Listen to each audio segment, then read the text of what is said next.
बालकृष्ण पढ्ने मन्जु पढ्न नमिल्ने भन्ने त होइन, बालकृष्ण पढ्ने तपाईँको चाहिँ आर्जु पढ्नु हुँदैन भन्ने कुरा त होइन हैन।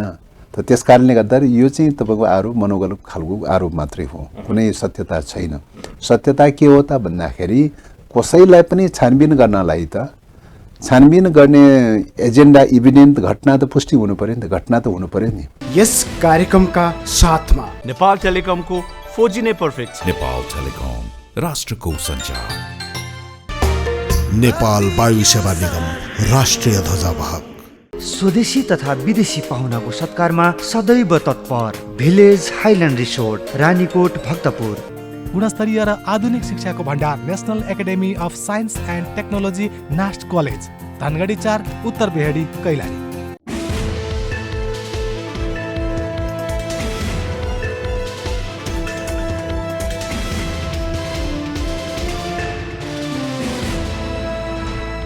नमस्कार दर्शकवृन्द, कार्यक्रम चक्रव्यूहमा यहाँहरू सबैलाई हार्दिक स्वागत गर्दछु।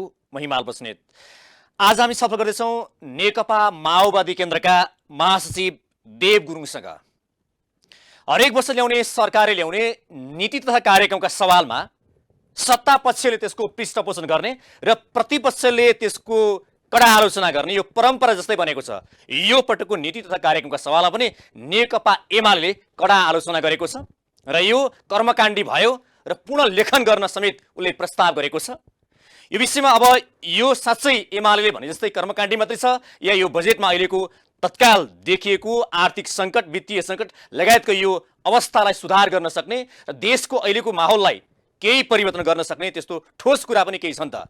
यो सवालमा कुराकानी गर्नेछौँ भने प्रचण्ड नेतृत्वको सरकारले जुन भुटानी शरणार्थी प्रकरणका सवालमा जुन अहिले काम अगाडि बढाइरहेको छ, यो काण्ड बाहिर आएसँगै माओवादीको लागि सारा जनताले ढाडस दिइरहेका छन्, अगाडि बढ्नका लागि सुझाव पनि दिइरहेका छन्। कतिपयले यो कतै मिलेमतोमा झिसमिस हुने त होइन भन्ने शङ्का पनि व्यक्त भइरहेको छ। यो सवालमा अहिलेको सरकारको काम कर्तव्य र सरकार कुन गतिमा हिँडिरहेको छ, तमाम विषयमाथि नेकपा माओवादीको अहिलेको योजनाका बारेमा हामी छलफल गर्छौँ। उहाँलाई म कार्यक्रममा स्वागत गर्न चाहन्छु। स्वागत छ कार्यक्रममा। धन्यवाद। आराम छ? ठिकै छ। अलिकति कुराकानी चाहिँ म यो भुटानी शरणार्थी प्रकरणबाटै सुरुवात गरौँ जस्तो लाग्यो। बाहिर चर्चा गर्छन्, एमाले एउटा किसिमको प्रश्न गरिएको छ, अरूले अर्को प्रश्न गर्छन्, हरेक किसिमको प्रचार हुन्छ। यसमा चाहिँ तपाईँहरूले जुन किसिमको अडान लिनुभएको छ, हामी दोषीलाई उम्कन दिँदैनौँ, निर्दोष कुनै पनि हालतमा फस्दैन भन्नुभएको छ। कतिपय एमाले के भन्यो भने अब केपी शर्मा ओलीको भन्नलाई जोड्ने हो भने यो चाहिँ अहिलेको सरकारले गरेको होइन, यो माथिको दबाब थेक्न नसकेर विस्फोट भएको घटना हो भनेर भन्नुभयो नि, वास्तविकता के हो? अब यो चाहिँ यथार्थसम्मत विषय, उहाँले भनेअनुसारको यथार्थसम्मत विषय हो भन्ने लाग्दैन। अब यो भुटानी शरणार्थी सम्बन्धी नक्कली भुटानी शरणार्थी बनाएर नेपालीहरू अमेरिका लाने प्रक्रिया भनेको कानुनी ढङ्गले नै जघन्य अपराध हो। खास गरिकन मानव बेचबिखन र राष्ट्रघातसँग जोडिएको विषय हो। त्यसो भएको हुनाले यो प्रक्रियाको बारेमा जब चाहिँ विभिन्न प्रकारका चाहिँ घटनाक्रमहरू उजागर हुँदै गयो र उजुरीहरू परे, त्यो कुराको आधारमा छानबिन प्रक्रिया सुरु भएको अवस्था हो। त्यस कारणले गर्दाखेरि यदि यो कारबाही पहिले नै हुँदो हो त पहिले चाहिँ तपाईँको ओलीजीको सरकार भएको बेलामा किन कारबाही गर्न सकेन? कारबाही नभएको मात्रै होइन, उल्टो त्यो बेलामा संरक्षण भएको छ भन्ने कुरा त अहिले घटनाक्रमले छानबिनको क्रममा जे जस्ता तथ्यहरू अगाडि आएका चाहिँ छन्, ती सबै कुराहरूले नै पुष्टि गर्दै गइरहेको चाहिँ छ। त्यसो भएको हुनाले उहाँको पालामा कारबाही गरेको विषय नभइकन उल्टो संरक्षण गरेको हो भन्ने कुरा चाहिँ घटनाक्रमले देखाउँछ। चाहिँ उहाँले भनेको चाहिँ अब उकुस मुकुस भएर यो आफै विस्तृत भयो र अहिले सरकारले यो सम्हाल्न बाध्य भयो, विकल्पै थिएन भनेर उहाँहरूले आलोचना गरिरहनु भएको हुनाले अब यो भ्रष्टाचार विरोधी घटनाहरू, के अरे भ्रष्टाचारजन्य घटनाहरू, कानुन उल्लङ्घन गरेका घटनाहरू, सङ्गठित अपराध, मानव बेचबिखनसँग जोडिएका अपराधका घटनाहरू अगाडि आउने बित्तिकै स्वाभाविकै ढङ्गले चाहिँ छानबिन गर्नुपर्छ। दोषी उप आवश्यक कानुनी कारबाहीको प्रक्रियाको लागि छानबिन गर्दै अगाडि बढ्नुपर्छ भन्ने नै हो। त्यही अनुसार चाहिँ यो छानबिनको प्रक्रिया अगाडि बढेको हो। त्यस कारणले गर्दाखेरि यो चाहिँ तपाईँको अहिले मात्रै विस्फोट भएको, उकोस मुकोस भएर विस्फोट भएको भन्ने प्रकारको विषय हो भन्ने लाग्दैन। जे जस्ता अपराधका घटनाहरू घटिरहेका थिए पर्दा पछाडि ती कुराहरू चाहिँ अहिले पछिल्लो समयमा उजागर भयो भन्ने लाग्छ।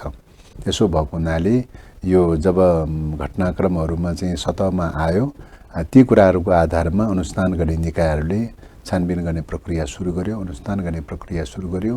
अनुसन्धानमा चाहिँ देखिएका चाहिँ छानबिन गर्नुपर्ने दायराभित्र देखिएका पात्रहरूलाई नियन्त्रणमा लिएर अनुसन्धान गर्ने प्रक्रिया सुरु भयो। अब मलाई लाग्छ अनुसन्धानको एउटा चरणको चाहिँ च्याप्टर त चाहिँ सकेर अदालतमा पेश हुने समय भइरहेछ भन्ने लाग्छ। 60 दिनको अन्तरालमा त अदालतमा पेश गर्नुपर्छ यो सङ्गठित अपराधसँग जोडिएका केसहरूको सन्दर्भमा।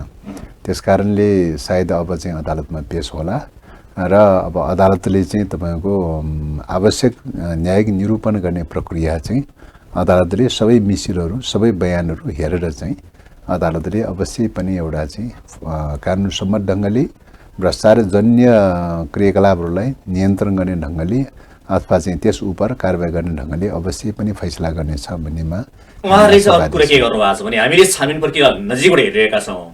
अहिले दोषीलाई उन्मुक्ति दिने, निर्दोषलाई फसाउने अहिले षड्यन्त्र भइरहेको छ। सरकार यहाँ चाहिँ छानबिन जुन अहिले चाहिँ अगाडि बढिरहेको छ यो त्यो किसिमको प्रपञ्च रचिरहेको छ सरकारले। यो त मनोगत आरोपको कुरा हो। यो त मनोगत आरोपको कुरा हो। यसमा कुनै तथ्यसम्मत विषय छैन। किन त भन्दाखेरि चाहिँ दोषी चाहिँ तपाईँको तथ्यहरूले प्रमाणहरूले बयानहरूले देखाएअनुसार दोषी को छुटेको छ त, जसलाई नियन्त्रणमा लिएर छानबिन गर्नुपर्ने हो हैन। छानबिन गर्नुपर्ने दायराभन्दा बाहिर को छुटेको छ त? उजुरी गर्ने राइट सबैलाई छ हैन। फल्ना दोषी हो, फल्नाले यो रूपले अपराध गरेको छ भन्ने कुरा चाहिँ जानकारी दिने राइट सबैलाई छ हैन।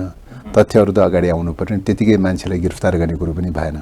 त्यसकारणले गर्दाखेरि चाहिँ जो चाहिँ तपाईँको दोषीहरू छुटिरहेको छ भन्ने कुरा पनि कपोलकल्पित मनोगत आरोप हो भन्ने लाग्छ। अर्को कुरा जो चाहिँ परिरहेको चाहिँ छ, जो नियन्त्रणमा रहेछ, छानबिनको प्रक्रियामा छ। अहिले त छानबिनको प्रक्रियामा छ। घटनाक्रमहरूले देखाए अनुसार घटनाक्रमहरूले छानबिनको दायराभित्र लैजानुपर्छ है भनेर देखाएका कुराको आधारमा चाहिँ छानबिनको प्रक्रियामा छ।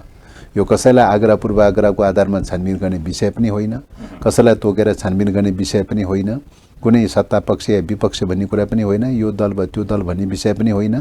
भ्रष्टाचार सबैको निम्ति चाहिँ अपराधजन्य कदम हो। त्यसकारणले गर्दा त्यसलाई नियन्त्रण गरेर सुशासन कायम राख्नुपर्छ भन्ने मान्यताको आधारमा जो कोही देखिए तापनि छानबिनको प्रक्रियामा प्रहरीले अनुसन्धान गर्ने क्रममा छानबिनको प्रक्रियाको क्रममा जो चाहिँ देखिएको चाहिँ छ तिनै उप छानबिन गरिरहेको कुरा हो। यहाँ चाहिँ अर्को प्रश्न के आयो भने अहिले चाहिँ प्रधानमन्त्री र गृहमन्त्रीको कठोरताका कारणले गर्दाखेरि यो विषय बाहिर आयो भनौँ कि प्रहरीकामा लगातार उजुरी आएपछि प्रहरी चाहिँ निष्पक्ष ढङ्गबाट त्यो उजुरी सामु उसले छानबिन अगाडि बढाएको हो त के भनौँ यसमा? होइन, यो त यस्तो, अब सरकारले भ्रष्टाचार नियन्त्रण गर्नुपर्छ, सुशासन कायम राख्नुपर्छ। कुनै पनि भ्रष्टाचारजन्य घटनाहरू कानुनी रूपले त्रुटि देखिन्छ, दोषी देखिन्छ, कहीँ कसुरहरू देखिन्छ भने चाहिँ त्यसलाई नियन्त्रण गर्नु सरकारको दायित्व, जिम्मेवारी हो। त्यसकारणले गर्दाखेरि अहिले चाहिँ पछिल्लो समयमा जुन प्रकारका भुटानी शरणार्थी सम्बन्धी घटनाका चाहिँ उजुरीहरू परे, रिपोर्टहरू प्राप्त भए, तिनै कुराहरूको आधारमा चाहिँ तपाईँको सरकारले छानबिन सुरु गरेको विषय हो। अनि प्रहरी जस्तो अब एमाले जङ्कै कुरालाई जोडेर तपाईँलाई प्रश्न किन गरेँ भने उहाँहरूले लगातार यो कुरामा चाहिँ भनिरहनु भएको छ यो प्रधानमन्त्री र गृहमन्त्रीको बुताको विषय होइन, यो त प्रहरीले निष्पक्ष ढङ्गबाट छानबिन अगाडि बढाएको छ। त्यस हिसाबले पनि उनीहरूले यसबाट बेनिफिट लिन खोजिरहेका छन्, यो लिन पाउँदैन भन्ने नि जस्तो कता उहाँहरूले त्यो भनाइराख्नुहुन्छ नि। अब अनुसन्धान गर्ने निकाय त प्रहरी पो हो त चाहिँ। अरूले चाहिँ तपाईँको कुनै राजनीतिक नेताले या प्रधानमन्त्री या मन्त्रीले मात्रै गर्ने विषय भन्ने त होइन त। त्यो त कानुनले त अनुसन्धान गर्ने चाहिँ जुन निकायलाई कानुनले अनुसन्धान गर्ने निकाय तोकिएको छ त्यसैले गर्ने हो नि हैन। सरकारले त नीतिगत कुरा पो गर्ने हो त। नीतिगत रूपले भ्रष्टाचार नियन्त्रण गर्नुपर्छ। भ्रष्टाचारमा दोषी देखिएकालाई कसैलाई पनि छोड्नु हुँदैन, अनुसन्धानको दायराभित्र ल्याउनुपर्छ। दोषी ठहर्छ ठहर्दैन त्यो अदालतको कुरा भयो, त्यो अदालतले फैसला गर्ने कुरा भयो। तर प्रथम दृष्टिमा देखिएका चाहिँ हैन, देखिएका छानबिन गर्नुपर्छ भनेर छानबिनको दायराभित्र देखिएका अथवा शङ्का देखिएकाहरूको सन्दर्भमा घटनाक्रमले बयान स्यान लगायतका घटनाक्रमले जसको सन्दर्भमा देखाउँछ उनीहरूलाई नियन्त्रणमा लिएर छानबिनको प्रक्रिया अगाडि बढाउने कुरा हो। सरकारले गर्ने काम त्यही हो चाहिँ। त्यसकारणले गर्दाखेरि त्यो काम त सरकारको नीतिको कारणले गर्दाखेरि प्रहरीले त्यो काम गर्यो। सरकारको नीति त्यो नभएको भए त प्रहरीले त त्यो काम त गर्दैन थियो। त्यस कारणले गर्दाखेरि प्रहरीले मात्रै गर्ने भएको त विगत कालमा पनि गर्थ्यो होला नि त। विगत कालमा किन भएन, अहिले मात्रै किन भयो त भन्दाखेरि सरकारको त्यो नीति रह्यो, त्यही नीति अनुसार चाहिँ तपाईँको प्रहरीले त्यो काम कारबाहीहरू अगाडि बढाए चाहिँ। त्यस कारण प्रहरीलाई अलग ढङ्गले सरकारलाई अलग ढङ्गले मात्रै लिने विषय त होइन यो चाहिँ त। सरकारको पोलिसी भएको हुनाले सरकारको पोलिसीलाई फलो गर्ने प्रक्रियामा प्रहरीले अनुसन्धानका प्रक्रिया अगाडि बढाएको हो। अब यति माथिसम्म यो चाहिँ ठुला माछा समात्न पुगेको प्रहरीलाई अहिले धेरै प्रश्न गरेको चाहिँ शेरबहादुर देउवा पत्नी आर्जु राणा, बालकृष्ण खाँड पत्नी मन्जु खाँडको सवालमा प्रश्न अहिले गरिरहेका छन्। उहाँहरूलाई चाहिँ किन यो उहाँहरूमाथि 2 करोड र 6 करोड गम्भीर अहिले चाहिँ आरोप लागेपछि त्यो अड्क्याउन किन सकेन? ताकि कि सरकार ढल्ने, उहाँहरूकै टेको टेकेर माओवादीको नेतृत्वको सरकार छ, यदि उहाँहरू त्यहाँबाट चाहिँ बाहिर जाने बित्तिकै माओवादी चाहिँ भूमि पुग्छ, त्यस कारणले गर्दा आँट गर्न सकेन भन्छन् नि। यो चाहिँ यो पनि अनर्गल प्रचार मात्रै हो, यसमा यथार्थ सम्मत विषय होइन। यदि त्यही ढङ्गले अनुमान गर्ने कुरा भएको भए त बालकृष्ण पनि पर्नु भएको छ त छानबिनको दायराभित्र। बालकृष्ण पढ्ने मन्जु पढ्न नमिल्ने भन्ने त होइन, बालकृष्ण पढ्ने तपाईँको चाहिँ आर्जु पढ्नु हुँदैन भन्ने कुरा त होइन होइन। त त्यस कारणले गर्दाखेरि यो चाहिँ तपाईँको आरोप मनोगत खालको आरोप मात्रै हो, कुनै सत्यता छैन। सत्यता के हो त भन्दाखेरि कसैलाई पनि छानबिन गर्नलाई त छानबिन गर्ने एजेन्डा इभिडेन्ट घटना त पुष्टि हुनु पऱ्यो नि त, घटना त हुनु पऱ्यो नि होइन। कसैले चाहिँ तपाईँको बयानको क्रम पोल्या होला अरे चाहिँ, बयानको क्रममा मात्रै जोसमोसमा मात्रै कुरा उठेको आधारमा मात्रै त सबै पुग्ने कुरा त हुँदैन त। घटनाक्रमले त्यो छानबिन गर्न लागेको विषय हो भन्ने कुरा कहीँ न कहीँ पुष्टि हुनु पऱ्यो नि, कहीँ कहीँ जोडिनु पऱ्यो नि, मिल्नु पऱ्यो नि। कसैले एकजनाले बयानमा केही कुरा भन्यो अरे चाहिँ, भनेको कुरा चाहिँ अरूको बयानबाट पनि अथवा अरू घटनाक्रमको सन्दर्भमा पनि कहीँ न कहीँ देखिनु पऱ्यो नि त। देखिएको खण्डमा न बल्ल छानबिनको दायराभित्रको विषय रहेछ भने छानबिनको प्रक्रिया सुरु हुन्छ होइन। नत्र त चाहिँ तपाईँको खालि चाहिँ एकसरो ढङ्गले चाहिँ कसैले कुरा उठाए भन्ने कुराको आधारमा मात्रै चाहिँ छानबिनको दायरामा त गइहाल्दैन चाहिँ होइन। त्यस कारणले गर्दा छानबिनको दायरामा जानका लागि कुनै पनि कुरा उठेको इस्युको सन्दर्भमा कुनै न कुनै ढङ्गले स्वतन्त्र ढङ्गले चाहिँ पुष्टि हुनु पर्यो होइन। यो छानबिन गर्न लागेको छ भन्ने कुरा यो डाउटको दायराभित्र पर्छ, शङ्काको दायराभित्र पर्छ, यो छानबिन गर्नुपर्छ भन्ने कुरा चाहिँ हुनु पर्यो नि। मिडियामा निस्केको कुराको आधारमा या अरू ढङ्गले चाहिँ कसैले भनेको कुराको आधारमा मात्रै हेर्ने कुरो त भएन त, त्यो त तथ्यमा आधारित हुनु पर्यो नि। राज्यले त अभियोजन पत्र तयार गरेर चाहिँ अदालतमा पेश गर्नुपर्छ, भोलि त चाहिँ अदालतमा पेश गर्नलाई त तथ्यहरू आधारहरू त प्रमाणहरू त हुनु पर्यो नि। त्यतिकै चाहिँ फल्नाले पोलेको कुराको आधारमा मात्रै हो भनेर मात्रै पेश गर्ने कुरो त भएन त। त्यस कारणले गर्दाखेरि चाहिँ यसलाई तपाईँको चाहिँ घटनाक्रमका तथ्यहरू विवरणहरू घटनाक्रमहरूको सन्दर्भ सबै कुराको आधारमा छानबिन गर्न लागेको हो भन्ने निस्कियो भने चाहिँ त्यही रूपले छानबिनको दायराभित्र लैजाने हो होइन। अब कसैले चाहिँ कसैप्रतिको चाहिँ खालि मतलब बयानको क्रममा मात्रै चाहिँ कुरा प्रसङ्ग उठाएको छ भन्ने कुराको आधारमा मात्रै त अरू घटनाक्रमले पुष्टि गर्दैन भनेदेखि त होइन त्यत्तिकै त छानबिनको दायराभित्र लान त मिल्दैन त। फेरि चाहिँ त्यसो भएको हुनाले छानबिनको दायराभित्र लाने कुरा सरकारले भन्ने कुरा यो मापदण्ड र त्यो मापदण्ड भन्ने कुराको आधारको विषय भन्दा पनि प्रहरीले छानबिनको आफ्नो कार्यविधि छ, अनुसन्धानको आफ्नो कार्यविधि छ। अनुसन्धानको कार्यविधिबाट चाहिँ गर्ने कुरा हो नि त त्यो त होइन। नेताहरूको आग्रह र पूर्वाग्रहमा निहित रहने विषय त हुँदैन त्यो त चाहिँ होइन। नेताहरूले यो गर भनेर भन्नु होला, भरे छानबिनको चाहिँ अनुसन्धानको कार्यविधिले कभर गर्दैन भनेदेखि त चाहिँ त्यत्तिकै चाहिँ छानबिन गर भनेर त हुने विषय त होइन त। कसैलाई नगर भनेर भन्लान्, कार्यविधिले गर भन्ने ठाउँमा पुऱ्याइदियो चाहिँ होइन भन्ने त गर्नु पऱ्यो नि त कार्यविधि अनुसार त। त्यस कारणले गर्दाखेरि अनुसन्धानको आफ्नो जो कार्यविधि छ त्यो कार्यविधि अनुसार हुने कुरा हो।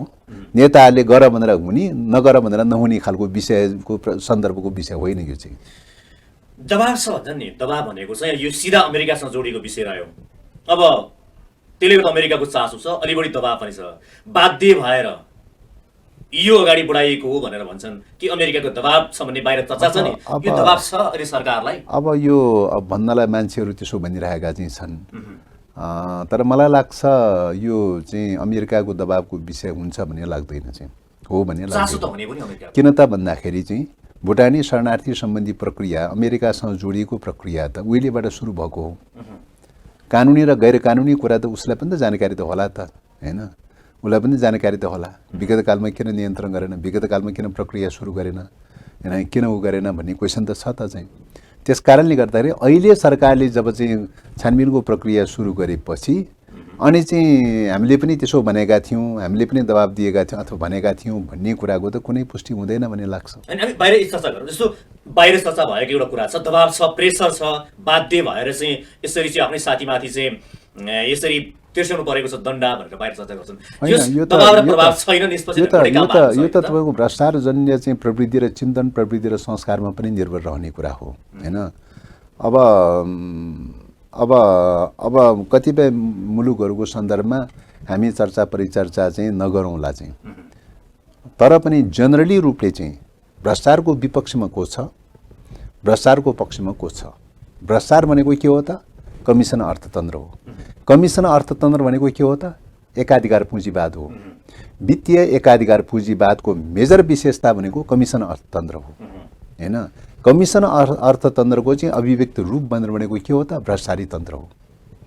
त्यस कारणले गर्दाखेरि एकाधिकार चाहिँ वित्तीय एकाधिकार दलाल पुँजीवादको संरक्षण चाहिँ गर्ने अनि म चाहिँ कमिसन तन्त्रको विरुद्धमा छु, भ्रष्टाचार तन्त्रको विरुद्धमा छु भनेर पत्याउने विषय हुन्छ कसैले? त्यो गर्ने को त? त्यो त तपाईँ जसले चाहिँ तपाईँको अहिलेको स्थितिमा बहुराष्ट्रिय कम्पनीहरू खडा गरेर वित्तीय एकाधिकारको प्रभुत्व कायम राखिरहेको छ विश्वव्यापी रूपमा हैन। विश्वव्यापी रूपमा वित्तीय एकाधिकारको प्रभुत्व छ हैन, वित्तीय एकाधिकार पुँजीवादको प्रभुत्व छ हैन।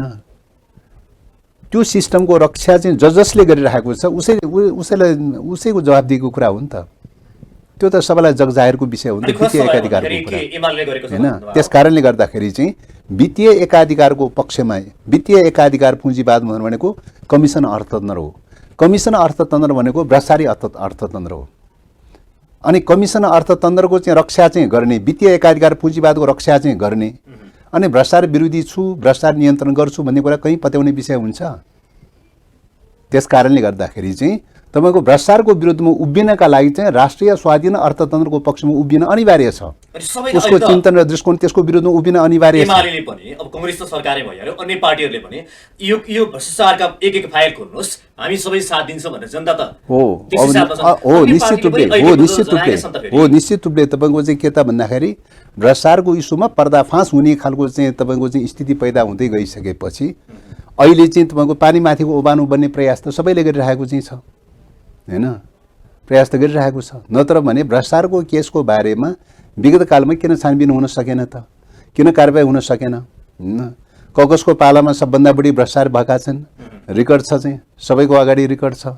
त्यस कारणले गर्दाखेरि चाहिँ यो त तपाईँको के हो त भन्दाखेरि जनता भ्रष्टाचारको विपक्षमा छ, जनता सुशासनको पक्षमा छ हैन, त्यो निश्चित हो। तर चाहिँ अब जब अर्थतन्त्रको चाहिँ तपाईँको जग चाहिँ तपाईँको आफ्नै श्रम गरेर आफैले मेहनत गरेर राज्यको आफ्नै पुँजी परिचालन गरेर चाहिँ तपाईँको चाहिँ उत्पादन गरौँ, जीवन निर्वाह गरौँ भन्ने मोडलबाट गयो भने के हुन्छ त? कमिसन अर्थतन्त्रबाट चाहिँ ऊ चाहिँ सापेक्षिक रूपले मुक्त हुन्छ हैन। जो चाहिँ तपाईँको चाहिँ आफ्नै उत्पादन गरौँ, आफैले उद्योग चलाउँ, आफै धन्दा गरौँ, आफैले श्रम गरौँ, आफै मेहनत गरौँ भन्ने कुराबाट चाहिँ अलग भएर चाहिँ बहुराष्ट्रिय कम्पनीहरूको डोनेसन लिएर आउने, के अरे ऋण लिएर आउने अनि कमिसनको आधारमा काम गर्ने हैन। यो प्रकारको चिन्तन चाहिँ जब बढ्दै बढ्दै बढ्दै गयो भने त के को उद्योग वाणिज्य चलाइरहने, के को कृषि अर्थतन्त्र चलाइरहने चाहिँ बहुराष्ट्रिय कम्पनीहरूको दलाली र चाकरी गर्ने बित्तिकै चाहिँ कमिसन पाइहालिन्छ हैन। भनेपछि किन दुःख गर्ने बेकारमा? त यो यसले गर्दाखेरि के भयो त भन्दाखेरि चाहिँ अहिले समस्या के हो त भन्दाखेरि यो त दलाल अर्थतन्त्रको परिणाम हो। यो त चाहिँ दलाल अर्थतन्त्रले के गर्छ त? कमिसन बाहेक त अरू त केही पनि हेर्दैन, कमिसनको आधारमा चलाउने हो चाहिँ हैन। चाहे राजनीतिक दलका नेतालाई चलाउने हो, चाहे राज्यका संयन्त्रलाई चलाउने होस्, चाहे मिडियालाई चलाउने, जुनसुकै राज्यका संयन्त्रहरू चलाए पनि उसले चलाउने तरिका भनेको के हो त? कमिसनको भरमा चलाउने हो हैन। ल यति काम गर म यति कमिसन दिन्छु, यति काम गर यति कमिसन दिन्छु हैन। त त्यो आधारमा चल्ने कुरा हो चाहिँ। त्यस कारणले गर्दाखेरि चाहिँ कमिसन अर्थतन्त्र भनेको नै भ्रष्टाचारको मेन जग नै त्यही हो चाहिँ। त्यसको जग चाहिँ के हो त भन्दाखेरि वित्तीय एकाधिकार दलाल पुँजीवाद हो। तपाईकै साथी, तपाईकै मित्र नेत्र विक्रमचन्द्र विप्लवलाई मैले एक कुरा हिजो सोधेको थिएँ, उहाँले के भन्नुभयो भने यो व्यवस्था त पूर्ण रूपमा असफल भइसक्यो, यो दलाल पुँजीपतिको पन्जामा छ, यो व्यवस्था जबसम्म अन्त्य हुँदैन तबसम्म अहिले माओवादी केन्द्रले सुरु गरेको यो चाहिँ अभियान भन्नुहोस् या चाहिँ भ्रष्टाचारका फाइल खोल्ने सवालमा ऊ सफल हुन सक्दैन भन्ने उहाँको निष्कर्ष छ। अब यो चाहिँ तपाईँको उसको सोच र विचार र नीति कार्यक्रममा भर पर्ने कुरा हो। कुनै पनि राजनीतिक दलको चाहिँ तपाईँको नीति कार्यक्रम के हो, सोच के हो, विचार के हो भन्ने कुरामा भर पर्ने कुरा हो हैन। त्यस कारणले गर्दाखेरि तपाईँको साझा न्यूनतम कार्यक्रम होस् या नीति कार्यक्रम किन नहोस्, सबैमा चाहिँ अभिव्यक्त भएको कुरा के हो त भन्दाखेरि चाहिँ दलाल पुँजीवादलाई नियन्त्रण गर्दै आत्मनिर्भर राष्ट्रिय अर्थतन्त्र निर्माण गर्नुपर्छ भन्ने प्रिन्सिपलको आधारमा सुरु भएको चाहिँ छ। त्यस कारणले एक मिनट सुन्नुहोस् है, त्यो ढङ्गले सुरु भएको चाहिँ छ। त्यस कारणले गर्दाखेरि त्यो ढङ्गले सुरु भएको अवस्था भएको हुनाले चाहिँ सुशासन कायम राख्नलाई, भ्रष्टाचारलाई नियन्त्रण गर्नलाई, कमिसन तन्त्रलाई नियन्त्रण गर्नलाई त स्वाभाविक ढङ्गले उसले काम त गर्छ चाहिँ हैन। स्वाभाविक ढङ्गले काम गर्छ होला, काम गर्ने क्रममा कहिले पुग्यो होला, कहिले पुगेन होला, कहिले कम भयो होला, कहिले बेसी भयो होला, त्यो अलग विषय भयो। तर ओरिएन्टेसन त त्यो ओरिएन्टेसन हो नि त। त्यस कारणले हामीले त हेर्ने कुरा त ओरिएन्टेसनमा हेर्ने कुरा हो चाहिँ, जसले वित्तीय एकाधिकार दलाल पुँजीवादलाई नै सबैभन्दा विकासको पूर्वाधार हो, विकासको मेजर मापदण्ड हो भनेर चाहिँ भनिरहेका हुन्छन्। उनीहरूको लागि के हुने भयो त भन्दाखेरि कमिसन अर्थतन्त्र नै मेजर अर्थतन्त्रको रूपमा लिने भए चाहिँ हैन। त्यसले गर्दाखेरि चाहिँ तपाईँको भ्रष्टाचारका घटना परिघटनाहरू बढ्दै जाने भए चाहिँ हैन। अब जो चाहिँ तपाईँको एकाधिकार दलाल पुँजीवादको विरुद्धमा रहन्छ, राष्ट्रिय औद्योगिक अर्थतन्त्रको पक्षमा रहन्छ, राष्ट्रिय पुँजीको पक्षमा रहन्छ, राष्ट्रिय अर्थतन्त्रको पक्षमा रहन्छ, आत्मनिर्भर अर्थतन्त्र बनाउनुपर्छ भनेर भन्छ। आत्मनिर्भर अर्थतन्त्र भन्नाले त आफै मेहनत गर्ने हो, आफै पसिना बगाउने हो, आफैले उद्योग चलाउने हो, आफैले कल कारखाना चलाउने हो, जनतामा भएको पुँजी सङ्केन्द्रित गरेर चाहिँ तपाईँको उद्योग चलाउने हो, कल कारखाना चलाउने हो चाहिँ हैन। राज्यले पनि लगानी गर्ने हो, त्यो ढङ्गले चलाउने हो नि चाहिँ, आफै मेहनत गरेर चलाउने हो नि। कसैको कमिसनको भरमा चाहिँ आश भरोसामा रहने खालको सिस्टम भन्दा पनि आफैले मेहनत गरेर गरौँ भन्ने खालको सिस्टम हो नि। यो त स्कुलिङको हिसाबले नै दुई विपरीत स्कुलिङ हो। आफैले मेहनत गरेर केही उत्पादन गरौँ, जीवन निर्वाह गरौँ भन्ने प्रिन्सिपल र किन गरिरहनु पर्यो, कमिसन पाइहाल्छ नि, फल्नाको दलाली गर्ने चाकरी गर्ने बित्तिकै यति कमिसन पाइहाल्छ नि भन्ने स्कुलिङ र प्रिन्सिपल त फरक खालको विषय भयो नि। यो दुईवटा फरक फरक खालको विषय भयो नि। त्यस कारणले गर्दाखेरि विगत कालमा चाहिँ तपाईँको यो कमिसन अर्थतन्त्रमा भर पर्ने प्रकारको चिन्तन र सोचले चाहिँ गर्दाखेरि के भयो त भ्रष्टाचार बढ्दै गयो हैन। एउटा पार्ट हो। अहिलेको परिघटना भनेको भ्रष्टाचारको मात्र परिघटना होइन, अहिलेको परिघटना भनेको राष्ट्रघाती परिघटना पनि हो, मानव बेचबिखनको परिघटना पनि हो। त्यसैले यो मानव बेचबिखन भनेको मानव तस्करीसँग जोडिएको चाहिँ छ। मानव तस्करी कसले गर्छ त यतिखेर भन्दाखेरि चाहिँ बहुराष्ट्रिय कम्पनीहरूले चाहिँ तपाईँको तेस्रो विश्वका मुलुकका मान्छेहरू चाहिँ तपाईँको सस्तोमा श्रममा पाउने भएको हुनाले चाहिँ श्रम खरिद गर्छन् उसले चाहिँ हैन। श्रम खरिद गर्छन्, वैधानिक बाटोबाट पाए वैधानिक बाटोबाट लैजान्छ, वैधानिक बाटो खुलेन भने अवैधानिक बाटो प्रयोग गरेर लैजान्छ। मानव तस्करी त त्यहाँबाट सुरु भयो नि त चाहिँ हैन।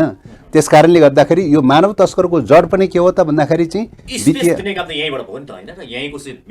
हो, त्यही त त्यो दलाल चिन्तन बन्दै गएपछि तब चाहिँ अब गैर कानुनी रूपले भए पनि मान्छे बेचेर भए पनि पैसा पाउन पाइन्छ, पैसा खान पाइन्छ, कमिसन पाइन्छ भनेपछि त के हुने भयो त मान्छे पनि बेच्न थाल्ने भयो नि त हैन।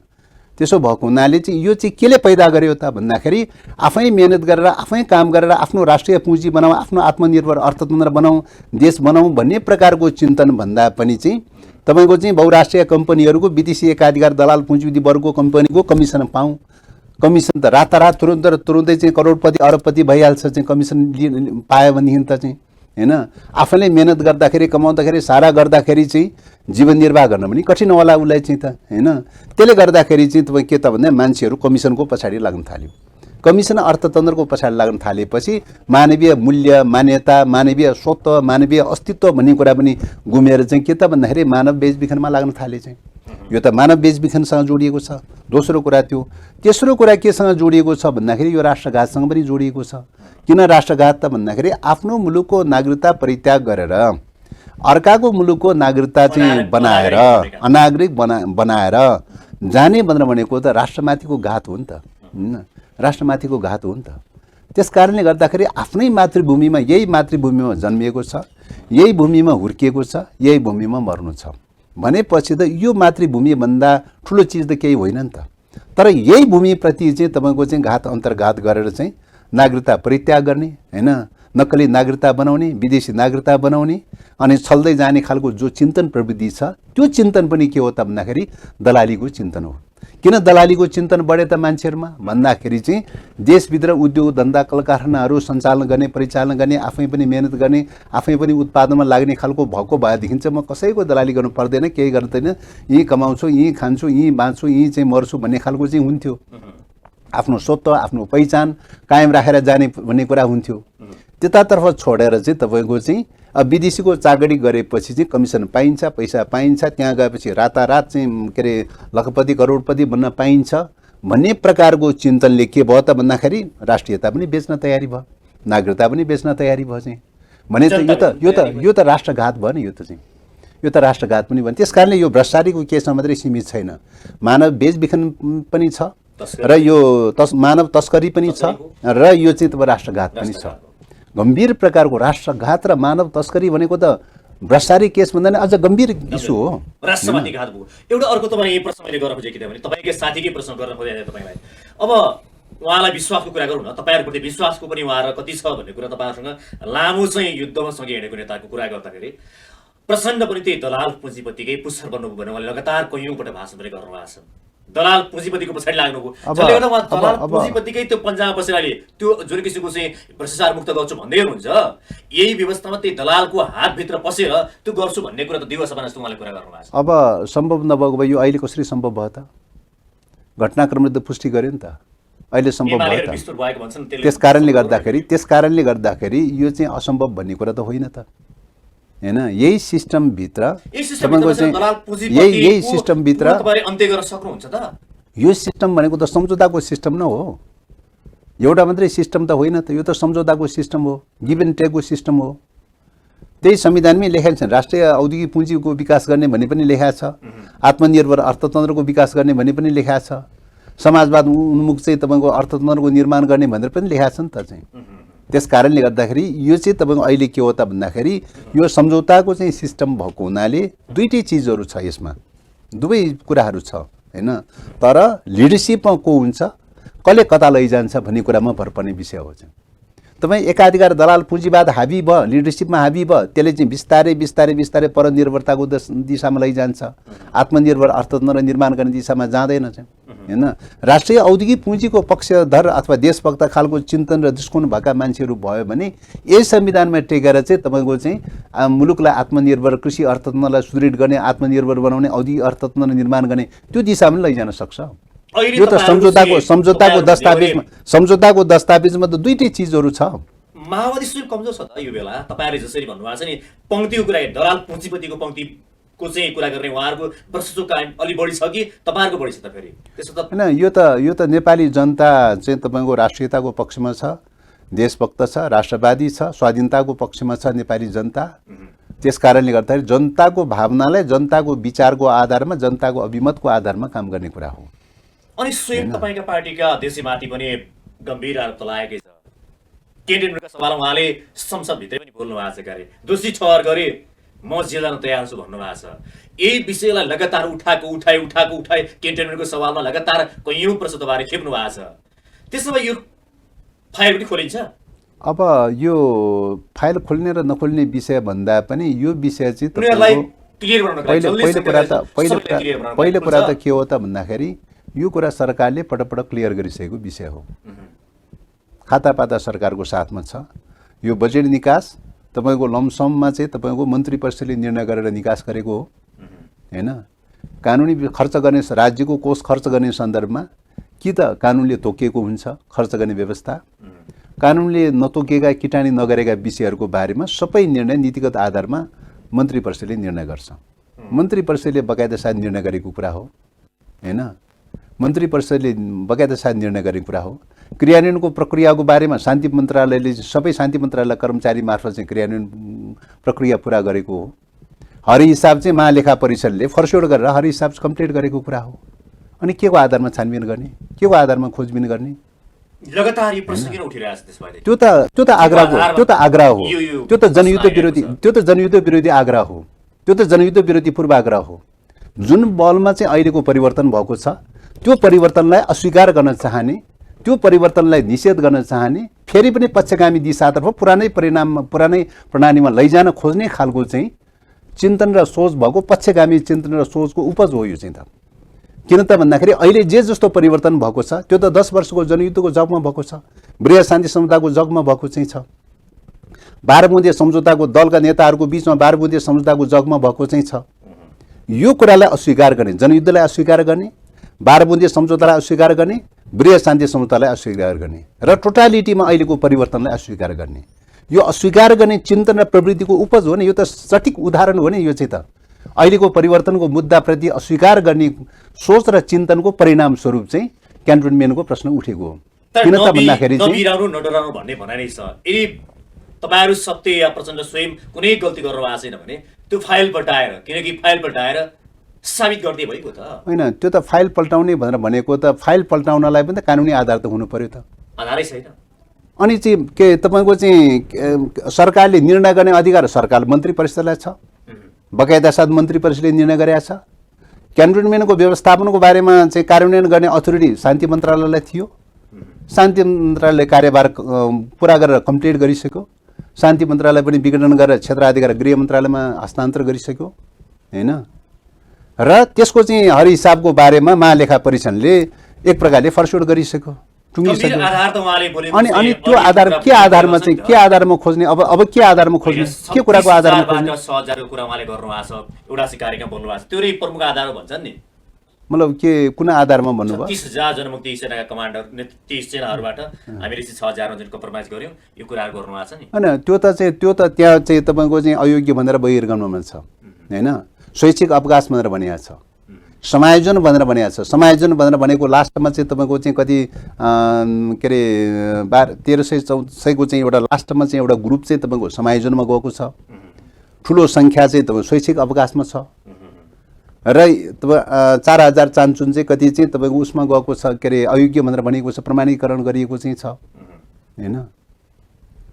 त्यो त सबै क्याटेगोराइज छ त, हर हिसाब गरेर सबै क्याटेगोराइज छ त चाहिँ।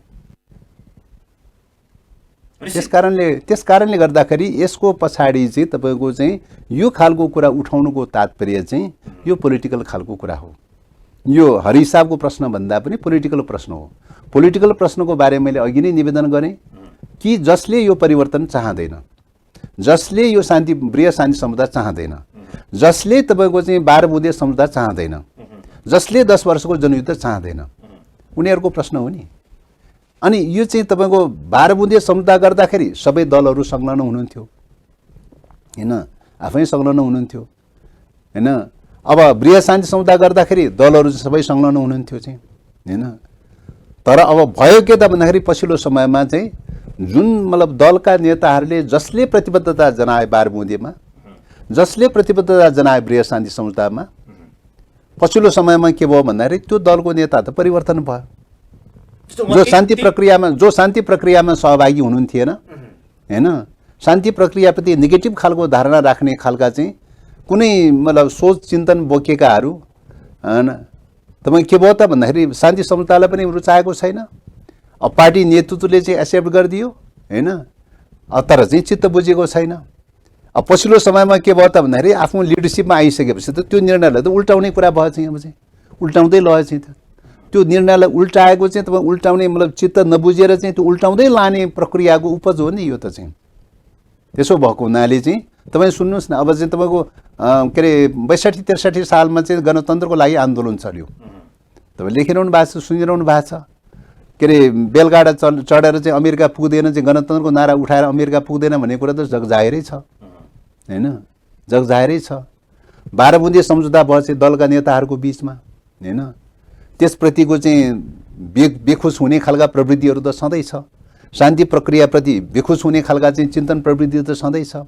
त्यसले गर्दाखेरि अहिले जुन खालको परिवर्तन आएको छ, वृहत शान्ति सम्झौताबाट जुन परिवर्तन आएको छ, परिवर्तनप्रतिको बेखुसको कारणले गर्दाखेरि, परिवर्तनप्रतिको नेगेटिभ खालको धारणाको कारणले गर्दाखेरि चाहिँ कहीँ न कहीँ चाहिँ तपाईँको यो परिवर्तनका उपलब्धिहरूलाई समाप्त गरेर चाहिँ पुरानो प्रणालीमा जाउँ भन्ने प्रकारको पक्षगामी सोचले काम गरेको छ। त्यही पक्षगामी सोचको परिणाम स्वरूप त अब के गर्नु पर्यो त, परिवर्तनको जगहरू त भत्काउनु पर्यो नि। जग भत्काउनलाई कहाँ हान्नु पर्यो? सबभन्दा पहिले क्यान्टोनमेन्टमा हान्नु पर्यो, जनयुद्धमा हान्नु पर्यो। जनयुद्धका चाहिँ मुद्दाहरूलाई जनयुद्धका मुद्दाहरू हल हुन नदिनका लागि चाहिँ टिआरसी लगायतका मुद्दाहरू अड्काउने क्रममा लाग्नु पर्यो चाहिँ अब चाहिँ हैन विभिन्न बहानाबाजी गरेर अड्काउने प्रक्रियामा लाग्नु पर्यो हैन विभिन्न बहानाबाजी गरेर चाहिँ शान्ति प्रक्रियालाई चाहिँ क्रियान्वयन हुन नदिने वेमा लाग्नु पर्यो विभिन्न बहानाबाजी गरेर चाहिँ तपाईको चाहिँ जनयुद्धलाई चाहिँ विरूपीकरण गर्नु पर्यो चाहिँ अब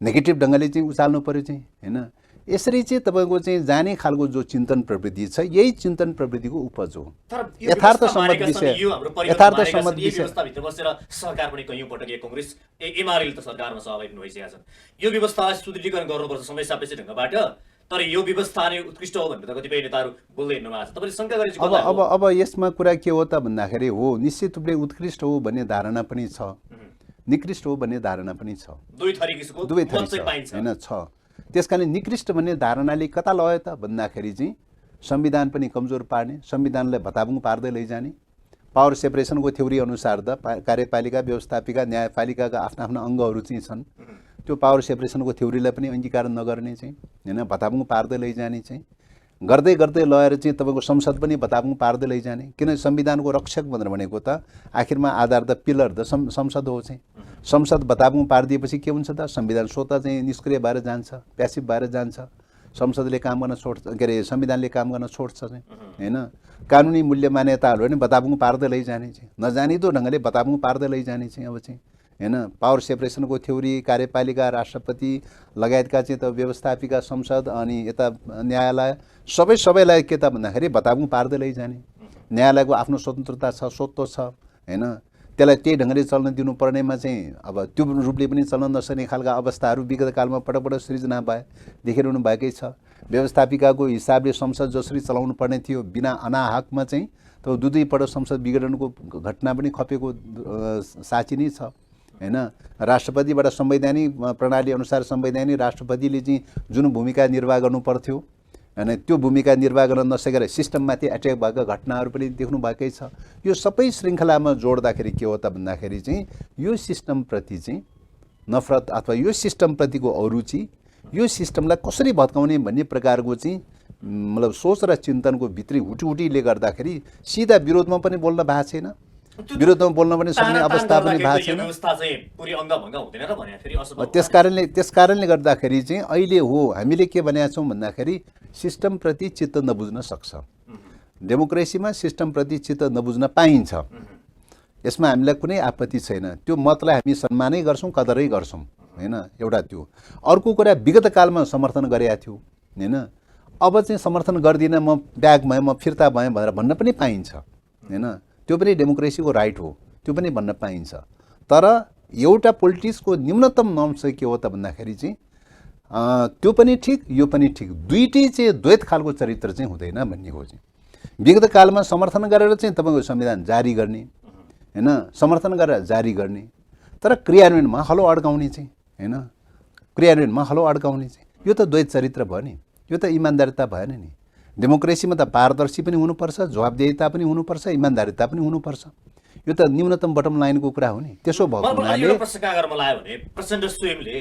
यदि म दोषी देखेँ भने जेल जान तयार छु भनेर भन्नुभयो नि त यो विषयमा त अलिकति उहाँलाई उहाँको बारेमा जसरी नेगेटिभ ढङ्गले व्याख्या गरियो त्यो कतिपय तारिफ पनि गर्न थालेछ किनकि दोषी देखेँ भने स्वयं प्रधानमन्त्री म पनि जेल जान तयार छु त्यो त स्वत हो दोषी देखियो भने त कारबाहीको दायराभित्र जान त जो पनि तयार हुनुपर्छ हैन यसमा त विवाद त्यसकारणले गर्दाखेरि चाहिँ पहिलोपटक बोल्नु भएको छ उहाँले यो कुरा हैन यो पहिलो पटक या दोस्रो पटक यो चाहिँ कहिले अब बोल्ने चान्स नै हिजो अस्ति चाहिँ रोस्टममा पाउनु भयो हैन अरु प्रसङ्गमा यो कुरा चाहिँ उठेकै थिएन बेप्रसङ्गमा त्यतिकै उठाउने कुरो पनि होइन प्रसङ्ग र सन्दर्भ अनुसार उठाउने कुरा हो नि त बेप्रसङ्गमा उठाउँदै हिँड्ने विषय पनि त होइन नि एउटा देशको प्रधानमन्त्रीले म दोषी देखेँ भने म जेल जान तयार छु भनेको त्यही त त्यो त क्वेसन उठेपछि जवाब दिने कुरा भयो क्वेसन उठेपछि जवाब दिने कुरा भयो जवाब दिने क्रममा उहाँले त्यो दृढता व्यक्त गर्नुभयो हो दोषी देखेछ भने कारबाही भोग्न तयारी छु हैन त्यसले गर्दाखेरि यो चाहिँ तपाईको चाहिँ बेकारको कुरा रहेछ भन्ने कुरा त पुष्टि हुन्छ नि त पछि यो केपी शर्मा ओली प्रचण्ड शेरबहादेउको भेटघाट थाले चाहिँ कतिपयले चाहिँ यहाँ यसलाई कतै सामसुम पार्ने उहाँहरु बीच चालबाजी भएको त छैन भन्ने प्रश्न गरे तर स्वयं उहाँले दृढताका साथ यो बोलेपछि चाहिँ साँच्चै माओवादी नेतृत्व अब यो भ्रष्टाचारका सवालमा काहीँ दायाँ बायाँ नगरिकन एक गरेर निष्पक्ष ढङ्गले अगाडि बढ्दैछ भन्ने एउटा सन्देश दियो हैन? निश्चित रूपले यसमा कुनै दायाँ बायाँ हुने शङ्का कुरो भयो हुँदैन। फेरि, किनकि अब तपाईँहरूको अदालतबाट गर्ने कुरा अदालतको कुरा पर्यो हैन, सरकारको मातहतको विषय परेन हैन। अदालतले निष्पक्ष स्वतन्त्र ढङ्गले छानबिन गरेर नै फैसला गर्नेछ भन्ने कुरामा हामी आशावादी छौँ। सरकारको तर्फबाट गर्ने कुरा भनेको के हो त भन्दाखेरि चाहिँ तपाईँको दोषी देखिएका शङ्काको दायराभित्र देखिएकाहरूलाई छानबिन गरेर चाहिँ हैन, छानबिन गरेर अभियोजन पत्र तयार गरेर अदालतमा बुझाइदिने हो। सरकारको काम भनेको त्यति हो चाहिँ हैन, त्यति हो। त्यसकारणले त्यो गर्ने कामको सन्दर्भमा सरकार दृढ छ, प्रतिबद्ध छ। अहिलेसम्म निरन्तर रूपले त्यही रूपले लागिरहेको छ, आगामी दिनमा पनि त्यही रूपले लागिरहन्छ भन्ने कुराको प्रतिबद्धता र दृढता चाहिँ सरकारको प्रश्न देखिन्छ। अन्तिम एउटै प्रश्न गरे त्यसो भए अब यसमा एक फाइल खुल्छन् भनेर तपाईँहरूले भनिरहनु भएको छ। यो कुनै पनि अब एउटाको टुङ्गोमा पुर्याएपछि अर्को खुल्छ, यो भद्र गोल बनाउने होइन, एकलाई गरेर खोलेर त्यसलाई हामी तार्किक निष्कर्ष पुर्याउँछौँ भन्ने तपाईँहरूको धारणा पनि रहेको छ। साँच्चै के विश्वास गरौँ अब यसलाई तार्किक निष्कर्षमा कुनै दबाव प्रभाव केही नभइकन यो निष्पक्ष ढङ्गबाट छानबिन हुन्छ, यो निष्कर्षमा पुग्छ, त्यस पछाडि यो सरकारको आयु कति रहन्छ, समय रहेसम्म भ्याएसम्म इमान्दारपूर्वक भ्रष्टाचारका एक काण्ड खोलिँदैछन्? अब होइन, निश्चित रूपले भ्रष्टाचारका घटनाहरू कहीँ देखिन्छ, कहीँ पुष्टि हुन्छ, कहीँ प्रमाणित हुन्छ भने कहीँ पनि नछोड्ने गरिकन चाहिँ सरकार अगाडि बढ्छ हैन, सरकार अगाडि बढ्छ। अब जहाँसम्म विगत कालमा कतिपय घटनाक्रमहरूको सन्दर्भमा मिडियाहरूमा जे जस्ता कुराहरू उठ्ने र उठाउने गरिरहेका चाहिँ छन् हैन, ती कुराहरू उठ्न र उठाउनका लागि चाहिँ तपाईँ कानुनी रूपले पनि जस्टिफाई हुनु पर्यो हैन, कानुनी रूपले पनि जस्टिफाई हुनु पर्यो, अनुसन्धानको कार्यविधिले कभर भएको हुनु पर्यो हैन। अब तपाईँको भ्रष्टाचारजन्य कामहरू गरेको हो भन्ने कुरा गरेको चाहिँ शङ्काको आधार चाहिँ यथेष्ट मात्रामा देखिनु पर्यो। त्यो कुराको आधारमा छानबिन गर्ने कुरा हो। छानबिन गर्ने नाममा जो पाए ती छानबिनको विषय पनि हुँदैन हैन। त्यस कारणले गर्दा छानबिनको आधार चाहिँ भएका घटनाक्रमहरूको सन्दर्भमा छानबिन हुन्छ हैन। एउटा दोस्रो कुरा चाहिँ तपाईँको एउटा कुन प्रसङ्ग र सन्दर्भमा पनि कतिपय विषयहरू उठ्ने गरिरहेको छ त भन्दाखेरि चाहिँ तपाईँको अहिले चाहिँ यो भुटानी शरणार्थी सम्बन्धी प्रकरणको सन्दर्भमा प्रक्रिया अगाडि बढेपछि विषय अन्तर गर्नका लागि पनि यो विषय टुङ्गो नलाग्दै, यो विषय तार्किक निष्कर्षमा नपुग्दै, टुङ्गो नलाग्दै चाहिँ तपाईँको अरू यो विषय पनि गर्नु पर्यो, त्यो विषय पनि गर्नु पर्यो भन्ने ढङ्गले एकैचोटि चाहिँ तपाईँको उठाउने खालको पनि देखिन्छ हैन।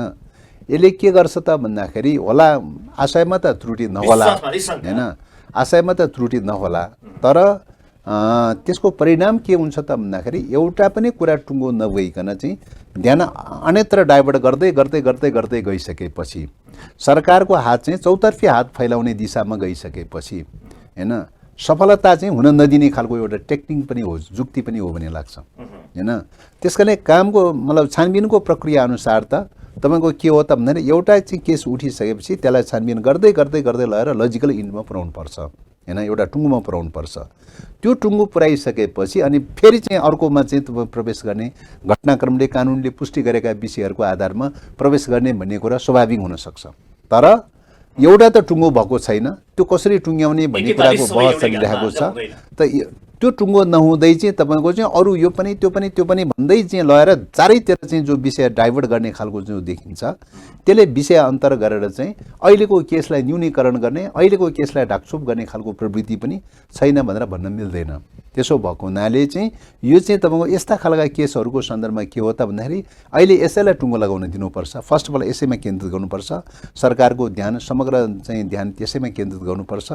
यो चाहिँ टुङ्गो भइसकेपछि चाहिँ अनि बल्ल चाहिँ तपाईँको विषय प्रसङ्ग र सन्दर्भको हिसाबले कानुनले जस्टिफाई गरेको कुराको आधारमा चाहिँ अरू विषयमा प्रवेश गर्ने हो भन्ने लाग्छ। अर्को चाहिँ अब सरकारको सवालमा अब काम गर्नको लागि मन्त्रीमण्डल पूर्ण त हुनु पर्यो, लामो समय भयो, 5-6 महिने हुन लागिसक्यो, मन्त्रीमण्डल पूर्ण हुन सकेको छैन।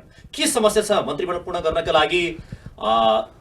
कसले अवरोध गर्यो, के भइरहेछ यहाँ? अब यो मन्त्रीमण्डल पूर्णताको सवालमा त अब मलाई लाग्छ एउटा दुईटा सिट भन्दा त्यति छ जस्तो लाग्दैन। अब सङ्घको मन्त्री परिषदको सन्दर्भमा त्यो त सम्बन्धित दलहरूमा निर्भर रहने विषय पनि हो। मोटामोटी रूपले चाहिँ कुन कुन दलबाट प्रतिनिधित्व गराउने भन्ने कुराको चाहिँ सिटको विन्यास चाहिँ दलका नेताहरूले गरिसक्नु भएको छ। दलका नेताहरूले गरिसकेपछि जुन जुन दलले जति छिटो पठाउँछ प्रधानमन्त्रीले नियुक्तिको प्रक्रिया अगाडि बढाइदिने कुरा हो। त्यसै दलहरूले मन्त्री त्यसकारणले गर्दाखेरि त्यसकारणले त्यो त दलहरूमा निहित रहने विषय पनि हो। सबै कुरा प्रधानमन्त्री मात्रै भागभण्डा भन्दा पनि मन्त्रालयको जिम्मेवारी कुन कुन दलले लिने भन्ने कुराको बारेको चाहिँ तपाईँको जिम्मेवारीको विन्यास गर्ने कुरा हो। एउटैले मात्रै सबै लिएर त साथी चल्दैन। कोलिसनको गभर्मेन्टमा सबैले सेयर गर्नुपर्छ, सबैले जवाफदेही ल्याउनुपर्छ, सबैले जिम्मेवारी वहन गर्नुपर्छ हैन। त्यसकारणले गर्दाखेरि कोलिसन गभर्मेन्ट भएको बेलामा सबैले जिम्मेवारी वहन गर्नका लागि त त्यो जिम्मेवारी पनि त चाहिँ विन्यास गर्नै पर्यो नि। एउटाले मात्रै जिम्मेवारी बोझ थुपारेर त सम्भव हुँदैन। त्यसकारणले गर्दाखेरि अब यो विषयमा बाँकी रहेका सिटहरू रहेछ भने पनि चाहिँ दलका नेताले जहिले चाहिँ तयारी गरेर दिनुहुन्छ त्यही बेलामा भइहाल्छ भन्ने लाग्छ। अब अर्को सवाल चाहिँ भारत भ्रमण प्रधानमन्त्रीको विशेष गरी अलिक चासो छ धेरैको। वैशाखको दोस्रो साता भारत भ्रमण गर्ने विषय बाहिर समाचार आयो, तर जेठको दोस्रो साता पुग्न लाग्दा पनि अझै पनि भारत भ्रमण हुन सकेको छैन। भनेपछि यो के भारतले अहिले नेपाल सरकार या प्रधानमन्त्रीलाई उच्च प्राथमिकता राखेन भनौँ या के मिलेन यहाँ चाहिँ? अब यो प्राथमिकता राखेन भन्ने कुरा भारत आफैले चाहिँ जवाब दिने कुरा, त्यहाँको सरकार आफैले भन्ने विषय हो, नेपालले भन्ने विषय होइन। अब यो चाहिँ तपाईँको चाहिँ विषयको आधारमा हुने कुरा हो। भ्रमण भनेको आपसी सहमतिको आधारमा हुने कुरा हो। कसैले चाहँदैमा भ्रमण भइहाल्ने, कसैले नचाहँदैमा भ्रमण नहुने भन्ने भन्दा पनि आपसी सहमतिको दुई पक्षको आपसी सहमतिको आधारमा हुने कुरा हो। भ्रमण पनि त्यही आपसी सहमतिको आधारमा हुने कुरा हो। एजेन्डाहरू पनि आपसी सहमतिको आधारमा तय हुने कुरा हो। आवश्यक सहमति गर्नुपर्ने भयो, निर्णय गर्नुपर्ने भयो भने पनि आपसी सहमतिकै आधारमा हुने विषय हो। त्यसकारणले गर्दाखेरि चाहिँ अब यो चाहिँ तपाईँको भारत भ्रमणको सन्दर्भ प्रसङ्गको सवालमा चाहिँ विगतकालको कामको चापाचाप नेपालकै आफ्नो आन्तरिक कोर्सकै राजनीतिक कोर्सकै घटनाक्रमलाई हेर्दाखेरि पनि यो चापाचाप त देखिरहनु भएकै छ।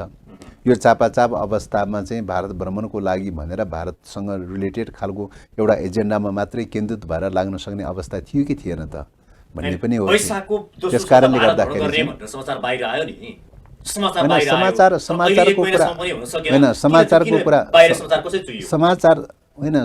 त आधिकारिक रूपले समाचार दिएको विषय त होइन। कसैले चाहिँ समाचार लेखिदिए हैन, त्यो चाहिँ समाचार लेखिदिने कुरा एउटा पाटो भयो। सम्बन्धित निकायले आधिकारिक रूपले फल्ना टाइममा चाहिँ भ्रमण हुँदैछ भनेर चाहिँ भनेको त होइन त चाहिँ हैन। त्यसकारणले गर्दाखेरि कसैले अनुमानको भरमा टिका टिप्पणी गर्ने क्रममा मिडियामा चाहिँ तपाईँको पुग्यो होला चाहिँ टिका टिप्पणी गर्ने क्रममा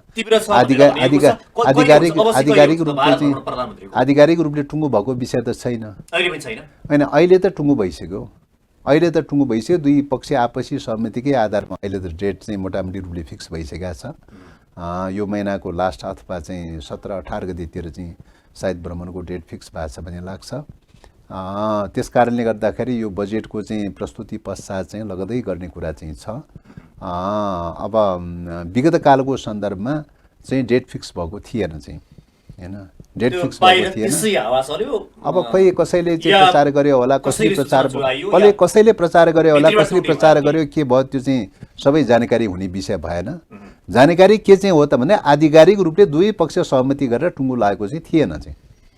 अब अलिकति तपाईँसँग म बजेटका सवालमा कुराकानी गर्छु थोरै समय। यो बजेटका सवालमा योभन्दा अगाडि पनि सत्ता पक्षले यसको चाहिँ अलिकति के पक्षपोषण गर्ने र प्रतिपक्षले चाहिँ यसको कडा आलोचना गर्ने यो हाम्रो परम्परा जस्तो बनेको जस्तो लाग्छ। अहिले एमाले अध्यक्ष केपी शर्मा ओलीले संसदले बोल्नु भएको छ नि त, भन्नुभएको छ, बाहिर पनि भन्नुभएको छ क्या यो शून्य नीति यो कर्मकाण्डी मात्रै भयो, पूर्ण लेखन गर्नुपर्छ भन्नु उहाँले भन्नुभएको छ। यो उहाँहरूको प्रतिपक्षको भूमिका मात्रै भनौँ या यसमा यस्तो किसिमको त्रुटि छन्? यो चाहिँ तपाईँको अहिलेको सिस्टममा, अहिलेको प्रणालीमा सत्ता पक्ष र विपक्षको नाममा सत्ता पक्षले जतिसुकै राम्रो गरे पनि विपक्षले विरोध गर्नुपर्ने खालको चाहिँ जुन प्रकारको ट्रेडिसनल खालको चाहिँ बनेको चाहिँ छ, यही ट्रेडिसनको उपज हो भन्ने लाग्छ।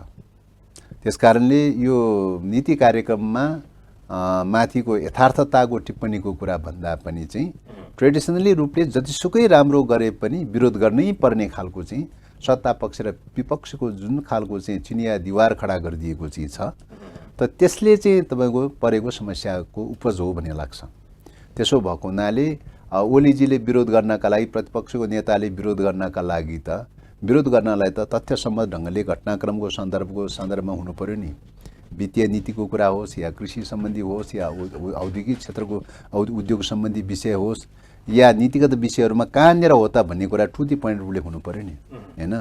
त्यो नभनिकन चाहिँ तपाईँको हचुवा तालले चाहिँ जनरल टर्ममा चाहिँ होइन पुनर्लेखन गर्नुपर्छ, होइन? अब जनरल टर्ममा परम्परावादी हो, रूढिवादी हो, आदि आदि भनेर चाहिँ जनरल खालको चाहिँ जुन खालको टिप्पणी देखिन्छ त्यसले के बताउँछ त भन्दाखेरि टु दी पोइन्ट रूपले टिप्पणी गर्ने ठाउँ चाहिँ यो त तपाईहरु दिएको छैन भन्ने कुरा छ। यो कम्युनिस्ट हुँदा नि यो सबै हुँदा निभाउने भूमिका यो हो नि त।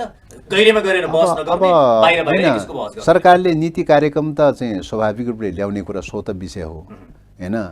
प्रत्येक वर्ष बजेट ल्याउनुभन्दा अगाडि नीति कार्यक्रम ल्याउने गरिरहेकै छ। यस अर्थमा यो नियमित प्रक्रिया हो, होइन?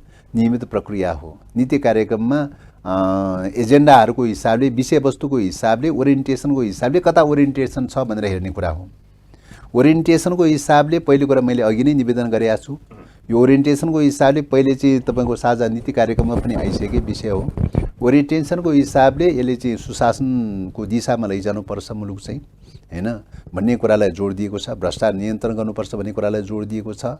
र ओरिएन्टेसनको हिसाबले सरकारको चाहिँ तपाईँको चालु खर्चहरूलाई चाहिँ तपाईँ घटाउने मितव्ययिताको नीति अपनाउनुपर्छ। राज्यका संरचनाहरू, भारी भरकमका संरचनाहरू छन्, त्यो दोहोरो परेका संरचनाहरूलाई घटाउँदै गरेर भए पनि चाहिँ तपाईँको चाहिँ राज्यको चाहिँ तपाईँको चालु खर्चलाई चाहिँ बढीभन्दा बढी चाहिँ मितव्ययिता अपनाउनुपर्छ भनेर भनेको छ। पुँजीगत खर्च बढाउनुपर्छ भनेर भनेको छ। पुँजीगत खर्च हुने खालको चाहिँ व्यवस्थामा लैजानु पर्यो भनेर भनेको छ। अर्को कुरा उत्पादनमुखी क्षेत्रमा डाइभर्ट गर्नु पर्यो, लैजानु पर्यो। सेवामुखी क्षेत्रमा विगत कालको ऋणहरू प्रवाह गर्ने क्रममा सेवामुखी क्षेत्रमा ज्यादा ऋण परिचालन भयो, त्यसले गर्दाखेरि अनुत्पादकमुखी क्षेत्रमा ज्यादा परिचालन भयो, मुलुकमा आर्थिक सङ्कट पैदा भयो। त्यस कारणले गर्दा त्यसलाई मोचन गर्नलाई उत्पादनमुखी क्षेत्रमा डाइभर्ट गर्नु पर्यो भनेर कृषि उत्पादनलाई केन्द्रबिन्दु बनाएको चाहिँ छ, होइन? त्यस कारणले गर्दाखेरि औद्योगिक उत्पादनको लागि चाहिँ वातावरण बनाउँदै लैजानुपर्छ भन्ने कुरालाई जोड दिएको चाहिँ छ।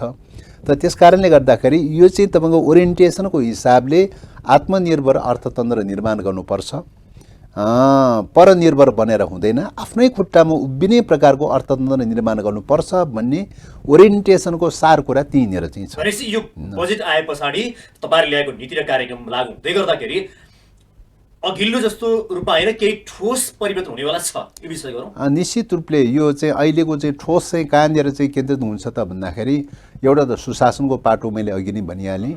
अर्को कुरा के हो त भन्दाखेरि चाहिँ तपाईँको चाहिँ यो क्रियान्वयनको पाटोको सन्दर्भमा अर्थतन्त्रको ओरिएन्टेसन मुख्यतः चाहिँ उत्पादनमुखी दिशामा ओरिएन्टेट गर्ने कुरा नै छ अहिले चाहिँ।